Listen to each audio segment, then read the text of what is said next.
Skal vente lige nogle 7 sekunder.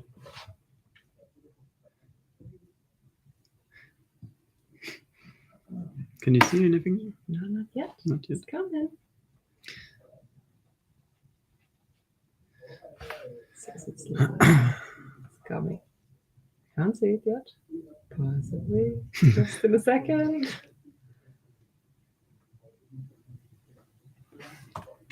Try I think it's refresh. live. Yes, it's live.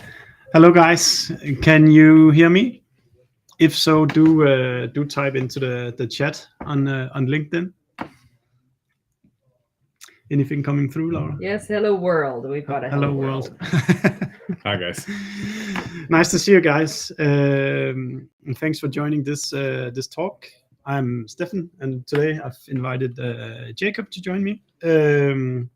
We're going to talk about all things marketing and branding related, but particularly triggered by this question that we invited you with. Should you be stopping marketing right now as the world panics and inflation is rising? I think we've agreed we don't want to come up with theory about why it's happening. We can just say it is happening.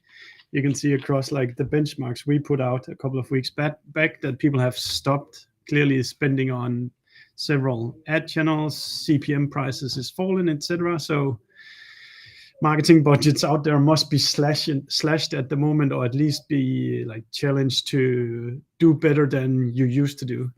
But before I talk anymore, I want to introduce Jacob, mainly let Jacob do it himself, but I just want to say, like, when I want to be inspired on how to think about marketing more on a strategical level, I often turn to Jacob and his LinkedIn post, as they're not so much focused on executing, but more focused on what is a brand really and why should you do marketing and what's the strategy you should be using, etc. So, Jacob, I'll let you introduce yourself a little bit, and then we'll go on from there. Thanks.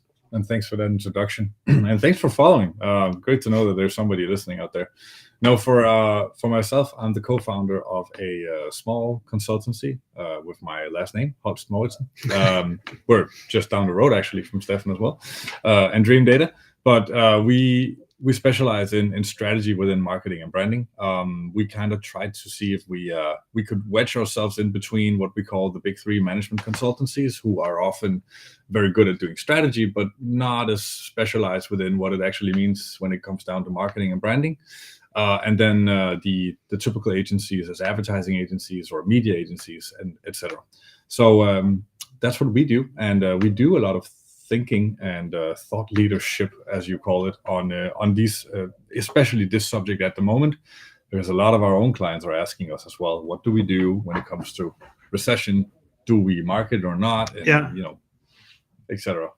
Nice. And if we start out, then kind of, I think what we're seeing is really a shift from the classical, now it works, good Rasmus. Seems like it's working. It seems like the last year or maybe even 2 years, it's been growth at all cost.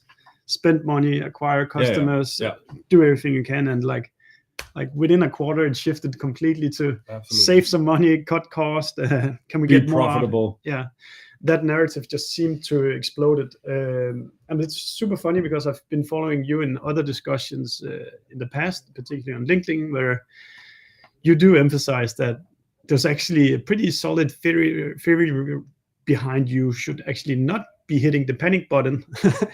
But still people are, the CFO comes and say, save us those 50% of the ad budget right now. Yeah. But maybe, Jacob, maybe you can just take us on the quickest of tours on the theory behind it and why you maybe want to pause your panic a little bit. Yeah, I can try to do that. So within the field of marketing, it's a field that's been roughly a science or a scientific study field, at least for a couple of, almost 100 years. And what we know at the moment is that throughout these past 100 years, we have data actually going all the way back to 1926 and the Great Recession in 1929 and what happened back then. And there's been scientific studies done from a marketing and branding perspective in each era of a recession.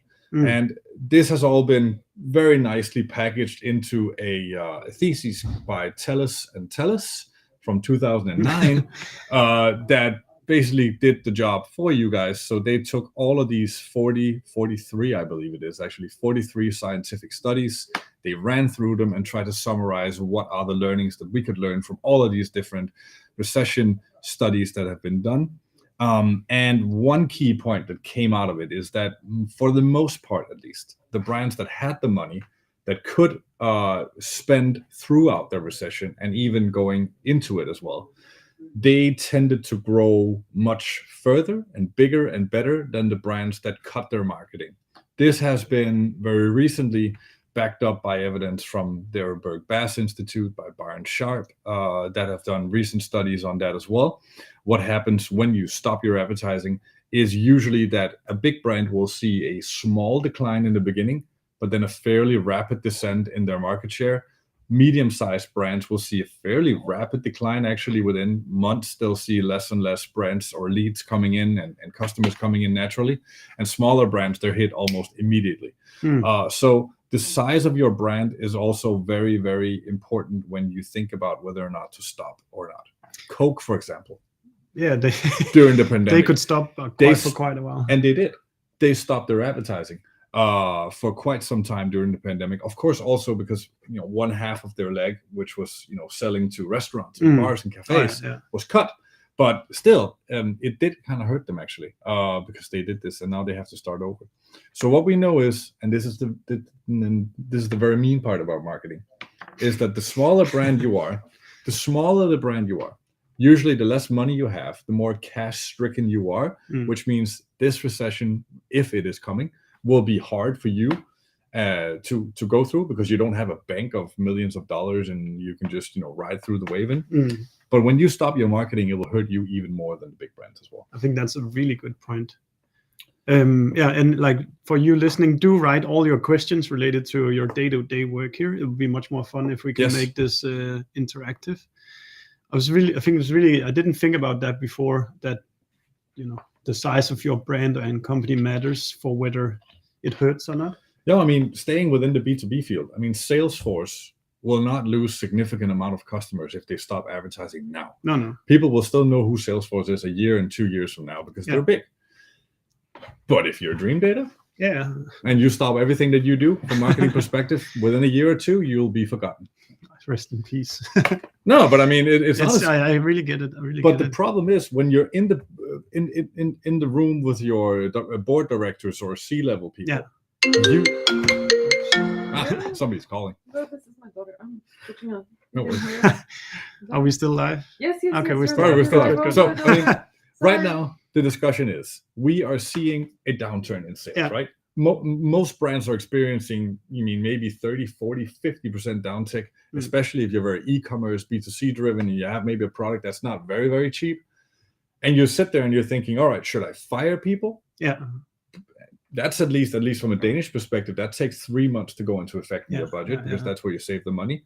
Or should I just stop my marketing? That's an immediate effect in spending right now. And I completely understand the turmoil here, and I completely understand the conflict of it.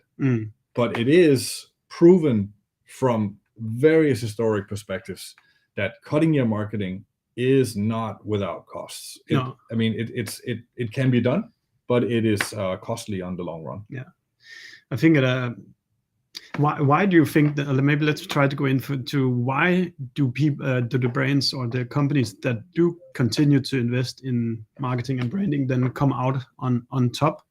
I think the low practical logic that I've applied to the way I think about it is that, for example, the CPM price has fallen with 25 or 30% or something like that. That means that you, in theory, at least, you could be acquiring customers now at a 30% discount. Yes. Used to what you could do 3 or 6 months before. Yeah. Is that kind of the way to think about why it's a favorable time to actually continue to invest in marketing? I think there are 3 legs to why it is a good idea to continue your advertising. Yeah. And let me rephrase that. Why brands who continue their advertising tend to grow. And number 1 is exactly what you actually just said. If you have the money to continue advertising and your key competitors, they don't, they will retract from the market, meaning that your what is called share of voice, basically how much space you consume within the ad space world in your category will grow. And what we know from theory and empirical data is that the brands that tend to punch above their weight, meaning they have an increased share of voice versus their share of market, they tend to grow. So if you have 10% what they call extra share of voice versus your market share, you tend to gain 1% market share for each 10% you have more. And that means if your CPM price lowers 40%, as it happened now, you could potentially brand yourself at an 40% less cost, meaning you could, with the same amount of budget, grow your brand quite significantly. It's super interesting. Actually, number two, I think. There was only one. There's only one. Sorry, but like. No, don't worry. But number two, and that is very important to note. There are criticisms to this theory saying, well, but the brand that kept on continuing advertising out because they have a strong brand, they have a lot of money, and they already grew into it, meaning they just basically continued. So the brands that were on a bad downward slope, they stopped because they don't have any money, meaning this is a theory that kind of fulfills itself, saying that, well, if you have the money, of course you should spend. But the third reason is also that I think many of these companies that actually do continue to market, it is because they are probably, and this is going to be sounding quite mean, but it's probably because they have better marketing directors than the others. And I think that kind of cascades into every single piece of the actual organization, because there's more to this than just spending. There's also trying to figure out if you're, for example, selling something that previously was a value prop on optimizing or creating more growth for your company. Well, maybe your new value prop should be to try to create efficiency and cheaper leads, or whatever it is, because that's what people want now. So looking at this from a holistic perspective of growing brand, making more people, want what you have, reframing your offer into the recession mind state, there's a lot to this. Yeah, and I think what does being a good marketing director mean as well? It's also like, that's subjective. Yeah. I would think Shukar had a really good question here. So if you're a smaller company, a smaller brand, then the solution is to switch from expensive kind of marketing to less expensive kind of marketing. If you can get away with it, yes. Yeah. Now, I mean, it is definitely very beneficial if you know how to do LinkedIn, if you know how to do good PR or organic reach, social media, stunts, whatever it is that you can get fairly cheaply, but with wide reach. Yes, certainly. I like the logic that, if your bank account is not big, you have to be creative about how you get heard. You don't have the luxury of just buying for $1 million advertising. No. So what do you do instead? Well, you try to get creative. And I think a lot of what people do here in these times is that they try to go very, very technical. And it could be, and I'm not certain about this, but it could be a mistake due to the fact that if you go very tactical within a recession period and you go low funnel, you go AdWords. I'll just pull up Dennis because he wrote that exactly. Should you switch budget from top funnel to low funnel or from low funnel to top funnel then? Very, very good question. And as I said before, I don't have the exact answer, but theoretically going at least, there are two schools to this in advertising. There's the school that says advertising is a strong force, and there's the school that says advertising is a weak force. The strong force school claims that advertising can make you want to buy products that you previously would not want to buy. So, for example, it could make you want to purchase a shirt even though you don't necessarily wear shirts. Or it could make you buy leather shoes, even though you only wear sneakers. As you may be hearing, I am living firmly in the weak form of marketing and advertising, meaning I don't think that advertising can create demand as per se, making me want to buy things I wouldn't want to buy, but it can make me choose you over your competitor when I enter the market and I need the product that you have. That is with one exception, unless you're a category creator. If you create a category of new products or innovations, then you need to demand, Jen. You need to create demand.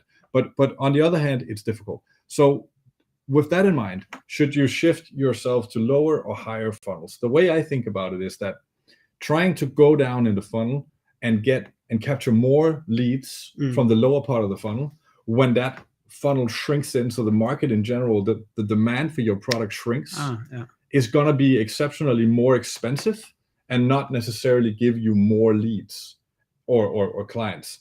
It might be able to get you to capture more of the percentage of leads that are there, Yeah. but it won't necessarily grow you, and it will be substantially more expensive. If you go the other way, you might not get leads now, but you will position yourself for future growth where you have future demand when they get into the market, and you'll do it cheaper, as per se your 30% drop in CPM. So a mix, yes, but I would definitely not shift all of my top funnel to low funnel now. I think that would be a wrong No, we choice. can actually, at the benchmarks we put out a couple of weeks back, Facebook was scratched with 54%, and LinkedIn 42%, but Google search only with 16%. Yeah. And I think this is also a reflection that people are like panicking by moving away from the things that are harder to measure than to Google search, where at least you get the click and you can see what they clicked on, etc. And that would drive up the cost of the click of the Google search ad if they keep spending their money there. And it will be very interesting to see if this very low funnel performance driven marketing space, is that going to be more expensive coming in, because that will be at least an indicator that people are shifting to low funnel activities, which makes sense from a performance and metric perspective, because that is what we can measure. But when you look at it from a more strategic, long view, future look, it might be the wrong choice to make right now. Is there any way we can peel a little bit deeper into what activities you should continue to do and not continue to do? Do you have any thoughts on that? Yes, but I think it's very dependent on your company size, your category, and even more so your current cash flow situation. Yeah. I think, if you are very, very stricken for cash flow at the moment, going out and investing in a large outdoor campaign and multi-million-dollar campaign, it might be a political issue because your employees will see it, or your colleagues will see it and think, okay, so we just fired 10 people, well, we can still afford to buy TV ads. Might not be the best look, but I think you should try to do what we could call tactical branding, which is more emphasized on being, narrowing down your target audience a little bit into some key segments that you say, all right, these I still want to have a large share of voice in. I want to be at least present when they search or they think about it. You might want to think about not releasing your new and very innovative products at the moment, because even though that can drive a lot of growth usually, people tend to be a little bit more reluctant to new and non-proven things at the moment in a recession, at least spending money on it. So there are a few things you can do in your product portfolio mix, in your value prop mix, but from a media perspective, well, I think we're going to see that there's going to be a small decline in what we could call the more non-safe brand channels. We're already seeing it within influencer marketing in the B2B, in the B2C space, at least from America and other places. Good times are over. We're seeing quite a rapid decline within spending on influencers. We're not seeing it, at least from my share yet, in the Nordics, but it will probably come at one point. And that was a very growing channel. So let's see. So maybe you could move your budget towards YouTube ads, premium YouTube placements. Seems Facebook video and Instagram video might be cheap right now. Everything that you can do. Facebook just released B2B audiences.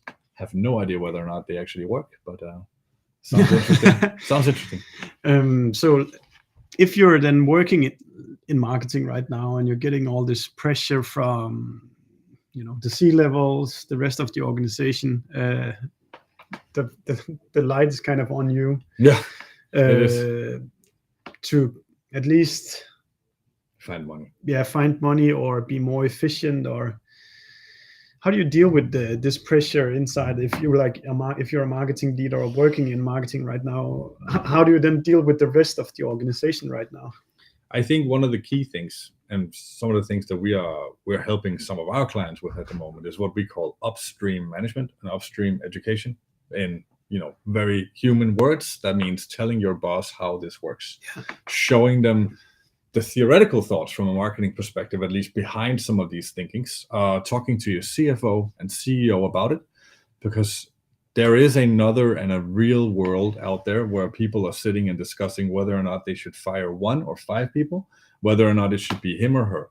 And in that world, going in as a CMO and saying, well, we should just continue doing branding because it will give us money in a year and a half is a very difficult and very non-empathetic way of dealing with your management.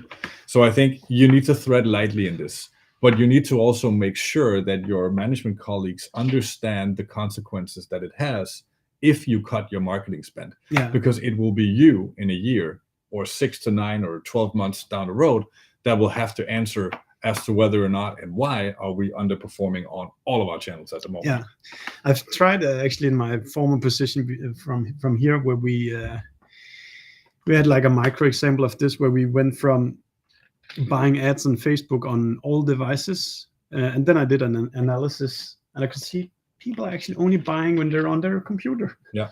So I stopped the ad spend on mobile phones because they were not converting on the mobile phone. But it turns out that it didn't hurt the first month, but the following months, the pipeline got weaker and weaker because we didn't plant as many seeds anymore. And the less planting of seeds hurt the salespeople's performance just because you did last click attribution to it. Yeah. Well, I mean, and I know this is not supposed to be a shameless plug of Dream Data, but it could be any other tool as well that does attribution well. If you have money to do sales modeling or econometric modeling, that is great. But if you don't, and you're in the B2B world, having a fairly long view on your attribution model is so key to trying to figure out where I could cut my spending, where it will hurt me the least. You have experimental channels. Without a doubt, you have some channels that are proven record that will drive some kind of efficiency, some kind of effect and impact. And maybe you have some experimental channels, and those are the ones, at least I would probably cut first. Yeah, I think the best thing you can do is to be proactive about it, to like, okay, it's clear that there's a pressure here to save some money. So make a list of channels you can shut down. Maybe even is there 1 or 2 of your employees that you don't really need for this upcoming period? Maybe it's a tougher one to do, but much tougher. Maybe it's the right one. Well, yes, of course. I mean, yes, that is the hard truth at the moment. If you had just invested in a person that was supposed to drive some kind of new area for you, well, I mean, it might be a difficult area to continue investing in throughout this. No, I mean, but it is the truth. And I think most of my clients, just these past 4 or 5 months, they've gone from talking about growth strategies to operational excellence. Yeah. How do we create operational excellence so we minimize staff and non-impactful advertising, and basically just increase effectiveness, not effect, but effectiveness. And that is, that's at the moment, that's the agenda out there on the C-level. Yeah. And so if we look at kind of what are the advices we can try to come up with in these times, is there anything that comes to mind? Yeah, no, I think the first one is, if you are under pressure of decreasing your budget, be sure to talk to your CEO and CFO about the consequences of doing it. Have a look at whether or not you should cut all of your spending or not, or maybe just some of it. You could, at least in a sense of your competition, you could still actually be very well situated and positioned for future growth if you only cut 10% and your competitors cut 30%. You're still having an increased share of voice from a relative perspective. And I think the other thing is really go in and look to reframe your value proposition, reframe your product, and figure out, is this still relevant? Is this still something that hits home with the customer? Yeah, we've actually gone through this right now, that we used to talk about just find out what to scale. Yeah. Now it's kind of find out where to save. Yeah, where to save instead. No, it's a very, very real life situation, because that is what probably triggers purchase right now. Yeah. More so. Is there any kind of split you can do between, should you cut brand or should you cut performance marketing? I know it's a question you get every day almost. No, but I think, to be fair, it's the latter. If you're small and your marketing budget is small, doing branding is very difficult. I mean, from a paid perspective, doing branding from a personal brand on your LinkedIn, or trying to do PR, or building brand other places, yes, definitely continue to do that. But paid advertising for branding, usually requires a fair amount of money to be invested in it over a fair amount of time, which means a lot of companies, they tend to go too weak and too little to actually having any kind of real impact. So if you have a very small budget, try to review whether or not your performance marketing channels are still the ones that should be delivering performance for you, and see where could you maybe cut on some things or not, or increase spend. But if you are a brand heavy company already, then try to think about how you could maybe reinvest into channels that do have higher performance with maybe smaller segments if you need to decrease, or talk to your boss and CFO about whether or not you could continue and what the benefits of that could be. I think one of the best marketing advices or growth advices I got, I think it was a year ago, somebody wrote to me that if you're in doubt whether something works, it doesn't work. It probably doesn't work. Yeah, actually, it's so true, because if something works, there will be some sort of proof, whether it's just a qualitative proof or it's a quantitative proof. Even branding, I would say, I think we can see across our customers that even the branding exercises still leave some sort of proof. And what I mean by proof is that you can connect the activity to some kind of revenue or pipeline you've built. Exactly. And if you go through your activities with this mindset, like closing your eyes, just trusting your gut, do I think this works or does it not work? Then I think should be a lot of places where you say experimental things that, if you're being honest, we could probably stop doing that for the next period. We talk a lot about data, and we love data, but sometimes your own human data machine that creates your gut feeling is not as bad as you would make it. So I tend to agree with you, Stefan.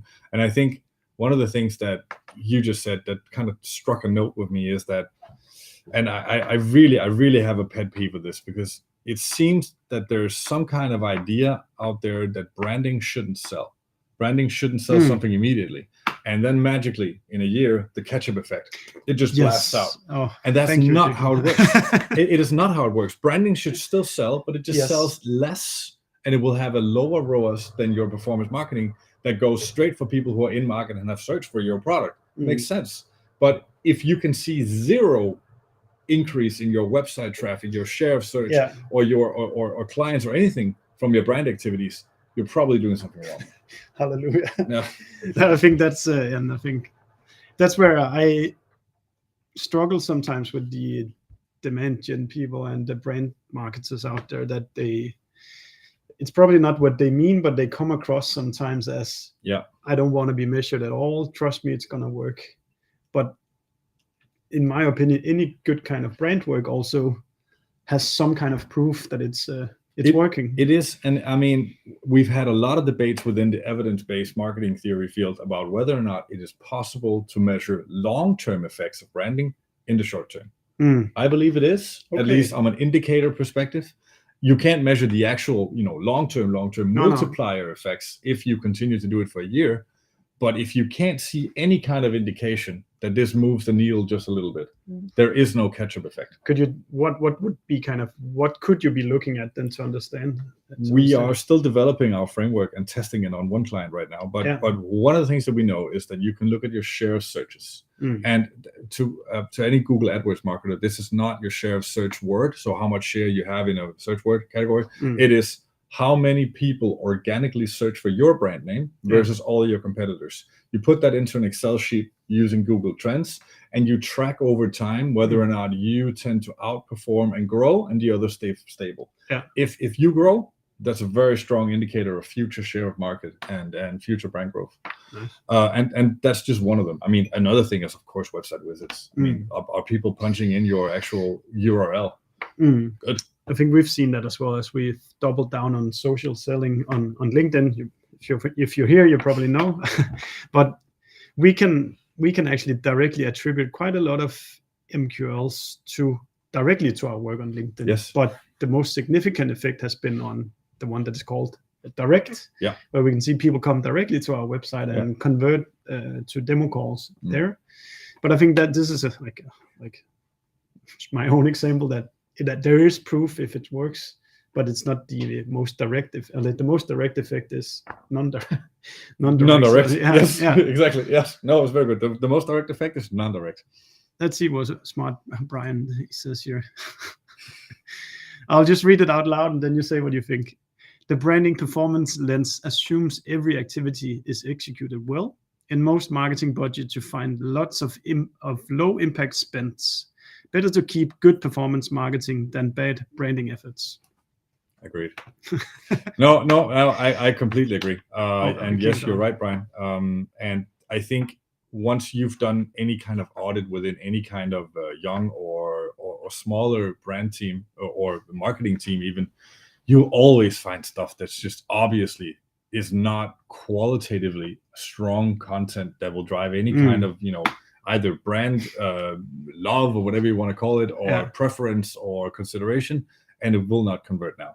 So certainly go through your assets and see whether or not this is actually good or if it's just mediocre. Yeah, probably cut the mediocre. I love that one, Brian. So we're closing to the end now. Anything you feel that we should be mentioning as well? And like, if you're out there, do write your additional questions now, or it will be too late. Let's see what I have in my notes. I think this is good. I think maybe a question for you, Stefan. Yeah. Do you guys see any kind of evidence across all of your clients using your attribution model and your touch point analysis that you're seeing a decrease in any kind of touch points, or is something working better than others at the moment? I mean, is there anything you could share there? No, we haven't looked that deeply into it. Our first reaction was to just look at what spent. And that's clearly been stopped, and it's cheaper to buy CPM, a cost per 1,000 views now than it was 3 months ago. And a lot of times I think transactional about ad buying, that if I can get more attention against the right people, for less, then this must be a good idea. Yeah. Cool. Let's say that's it. You can still afterwards comment in the questions, and me and Jacob will have a look at it. But thank you so much for joining, and I hope you found it useful. And Jacob, thank you so much for You're coming. welcome. Always pleasure. See you guys. See you.